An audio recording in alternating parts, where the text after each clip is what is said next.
Morning 4 వచ్చిందా driver ఎక్కడ కూర్చున్నావు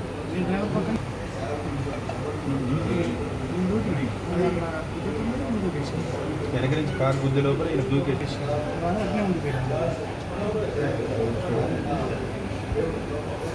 ఈ ఫోన్ అది ఎట్టిగా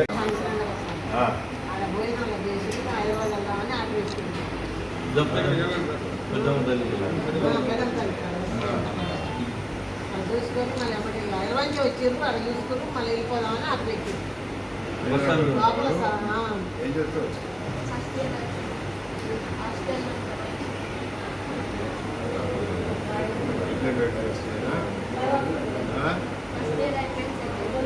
ఇంటర్మీడియట్ అమ్మ వెనక డోర్ మీద కూర్చున్నాను వెనక ఇట్లా వెనక డోర్ కూర్చుంటే వాళ్ళ కారు కూర్చోసరికి రెండు కాళ్ళు బాగా కూర్చొని తలకాయలు హైదరాబాద్ ఉంటారు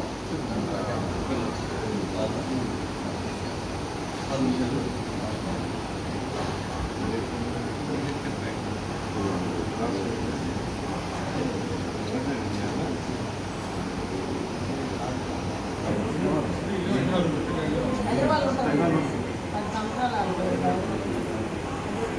దగ్గరలో 5 కొంచెం ఇదే వెళ్ళిపోదాం అనుకుంటున్నాను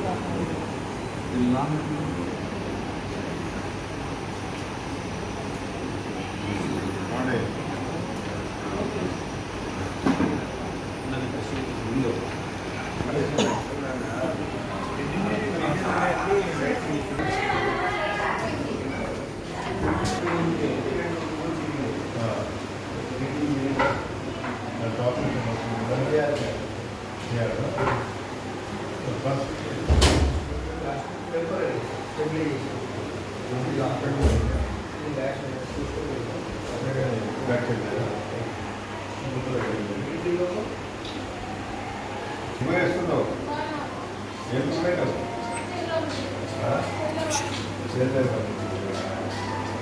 ఒక్కదాన్ని కూడా బాబా ఏంటి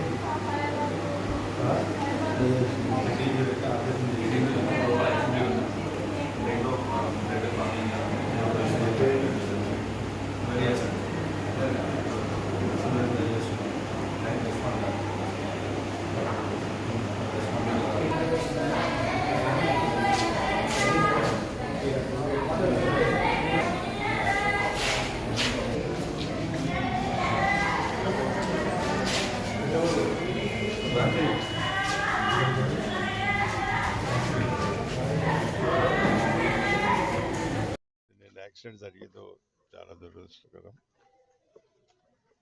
నిజంగా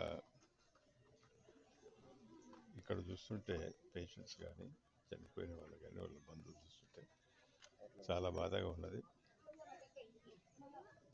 దీనిలో కొన్ని ప్రభుత్వం కూడా సూచనలు ఏదైతే కొన్ని స్టెప్స్ తీసుకోవాల్సిన అవసరం ఉంటుంది.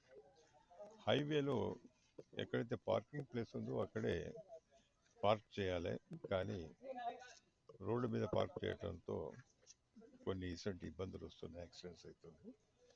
మరి దీని మీద బాగా పోలీస్ అధికారులకు అదేవిధంగా నేను ఆర్టీఓ గారికి చెప్తాను, స్ట్రిక్ట్గా ఫాలో చేయమని చెప్తాను. ఎందుకంటే అందులో ఇప్పుడు యాక్సిడెంట్ అయిన ప్రదేశం చూస్తే అది కర్వ్ ఉన్నది, అది కనపడలేని పరిస్థితిలో ఉంటుంది. తర్వాత జనరల్గా ఈరోజు మనం చూస్తుంటే అబ్జర్వేషన్ చేస్తుంటే ఈ సెల్ వల్ల చాలా ప్రమాదాలు అవుతుంది. ఇప్పుడు ఒక పేషెంట్ని అడిగితే, ఏదైతే డ్రైవర్ పక్కన కూర్చున్న పేషెంట్ని అడిగితే అతను చెప్పేది ఏంటంటే సెల్ ఎక్కడి నుంచో ఫోన్ వచ్చింది, ఫోన్ రాగానే సెల్ తీసుకొని మాట్లాడుతుండగానే ఆ క్షణంలోనే యాక్సిడెంట్ అయింది. మరి ఇవి కూడా మనం ప్రజలు కూడా ఇది అర్థం చేసుకోవాల్సిన అవసరం ఉంది. చాలామంది స్కూటర్ మీద కానీ కార్ డ్రైవింగ్ చేసేటప్పుడు కానీ సెల్స్ ఉపయోగిస్తున్నారు. దయచేసి వాటిని ఉపయోగించొద్దని కూడా నేను ప్రజలకు విన్నవిస్తున్నాను. అదేవిధంగా చాలామంది బీదవారు ఉన్నారు. ఇప్పుడు ఒక స్టూడెంట్ చూసిన, ఇంటర్మీడియట్ ఫస్ట్ ఇయర్ కంప్లీట్ చేసిన స్టూడెంట్ చూస్తే వాళ్ళ హైదరాబాద్లో బతుకు తెరువు కొరకు పిల్లలు పండించి అక్కడ పోయి బతుకుతున్నది వాళ్ళ ఫ్యామిలీ. వాళ్ళు కూడా యాక్సిడెంట్ అయ్యారు. నిజంగా చాలా బాధాకరంగా ఉంది. ప్రభుత్వ తరఫున నేను కూడా మంత్రి గారికి నిన్ననే కలెక్టర్ గారు ఫోన్ చేసినారని చెప్పినారు. వెంటనే నిమ్స్కు పంపించిన ఏదైతే పేషెంట్స్ను అడ్మిట్ చేయడం కాకుండా మంచి ట్రీట్మెంట్ ఇప్పిస్తున్నాం. నేను ఉత్తమ్ కుమార్ రెడ్డి గారు వెంటనే స్పందించి, కలెక్టర్ గారు చెప్పగానే వెంటనే స్పందించి చెప్పడం జరిగింది.